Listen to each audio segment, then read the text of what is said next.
대통령실이 국민의힘 한동훈 비상대책위원장의 이종섭 주 호주 대사 즉각 귀국 요구 등을 사실상 일축한 가운데 한 위원장은 오늘 추가 언급을 자제하고 있습니다.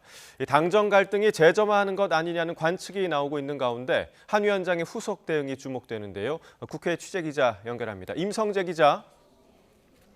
네, 국회입니다. 네, 한 위원장의 추가 메시지가 여전히 안 나온 거죠. 네, 한동훈 위원장은 오늘 아침 출근길뿐 아니라 서울 여의도 당사에서 열린 중앙선대위 회의 등에서도 관련 언급을 자제했습니다. 어제 저녁 이종섭 대사와 황상무 수석을 겨냥한 발언을 한 뒤 침묵을 지키고 있는 건데요. 윤재옥 원내대표 등 다른 지도부 역시 이번 사안에 대해서 일단은 말을 아끼는 분위기입니다. 박정하 중앙선거대책위 공보단장은 선대위 회의 뒤 기자들과 만나 대통령실이 당의 조치 요구를 거부한 것 아니냐는 질문을 받고 선대위 차원에서 관련 입장을 정리하진 않았다고 답했습니다. 이번 일로 또다시 당정 갈등에 불이 붙은 것 아니냐는 지적엔 과한 해석이라는 취지로 선을 그었습니다. 한동훈 위원장 얘기하신 데서 제가 특별히 덧붙일 내용은 아직은 없습니다. 좀 과한 해석 아니에요? 지금 지나는 상황을 한번 보시죠. 당내에서는 한 위원장의 발언을 엄호하는 의견이 다수 나오고 있습니다. 총괄 비대위원장이 전체적인 대표로 결심을 하고 그 메시지를 이제 용산에다가 전달을 했죠. 그래서 이제 상황을 지켜보고 있는 그런 중이라고 보시면 됩니다. 장동혁 사무총장은 오늘 아침 당사에서 기자들과 만나 한 위원장의 어제 발언에 대해 당을 이끄는 비대위원장으로서 민심을 반영한 거라고 말했습니다.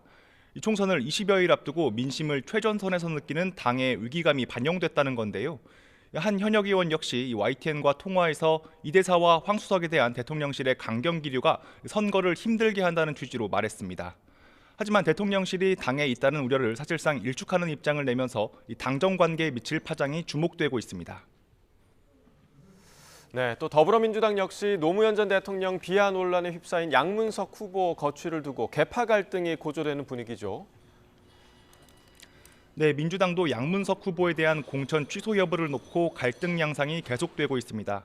재검증 요청을 일축한 이재명 대표는 오늘 서울 마포 지역 방문 일정에서도 다시 한번 최고위원회의 공천 유지 결정에 힘을 실었습니다. 사과해야죠. 과거에도 사과했던 걸로 압니다. 또 사과하고 있습니다. 그 이상의 책임을 물을 것인지는 우리 국민들께서 판단하실 걸로 생각합니다. 하지만 양 후보에 대한 결단을 내려야 한다는 목소리는 여전히 만만치 않게 나오고 있습니다. 홍익표 원내대표는 오늘 아침 라디오 인터뷰에서 공천관리위 초기 때도 양 후보와 관련해 여러 문제가 제기됐다고 말했습니다. 특히 공관위 차원에서 제대로 정리가 안 된 건 이해가 안 된다고 지적했습니다. 김부겸 상임선대위원장도 문제 제기하고 당내에서도 의원들 내부에는 상당히 여러 가지 갑론을박이 존재하고 있어서 이 문제도 빨리 논란을 좀 종식하고 여러 가지 선당후사의 모습도 필요하지 않을까 생각합니다.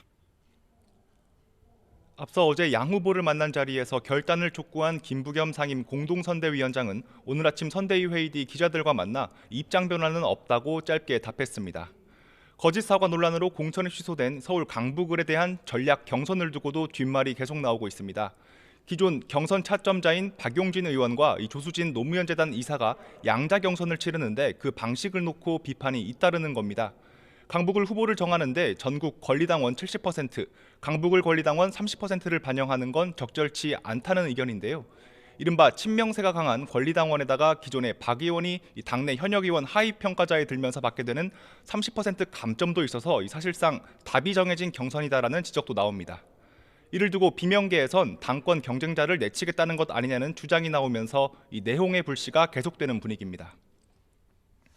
네, 이번에는 비례대표 공천 소식도 알아보죠. 지역구 공천을 마무리한 여권이 후보 명단 또 순번 공개하면서 여야 비례 후보가 확정됐다고요?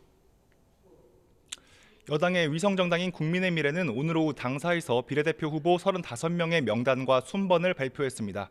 비례 1번에는 최보윤 한국장애인고용공단 인권경영위원이 이름을 올렸고 이 진종호 대한체육회 이사와 김건전 외교부 한반도평화교섭본부장 등 이 각계각층의 전문가가 포함됐습니다. 국민의미래의 선대위원장으로 거론되는 인요한 전 혁신위원장 역시 이 순번 8번으로 당선권에 배치됐습니다. 민주당이 주도하는 더불어민주연합은 하루 앞서 30명 규모의 비례대표 순번을 확정했습니다. 특히 진보당이 추천한 후보 3명은 모두 15번 이내의 번호를 받아서 4년 전 총선을 고려했을 때 당선권에 배치됐다는 평가가 나오는데요. 당 안팎에선 이 자력으로 국회 입성이 비교적 어려운 인사들에게 이른바 레드카펫을 깔아준 게 아니냐는 비판 섞인 분위기도 감지됩니다. 총선 전국에서 존재감을 드러내는 조국혁신당은 오늘 밤 비례대표 후보 순번을 공개하는 가운데 이 새로운 미래도 13명의 명단과 순번을 발표했고 개혁신당 역시 비례 공천에 속도를 내고 있습니다. 지금까지 국회에서 전해드렸습니다.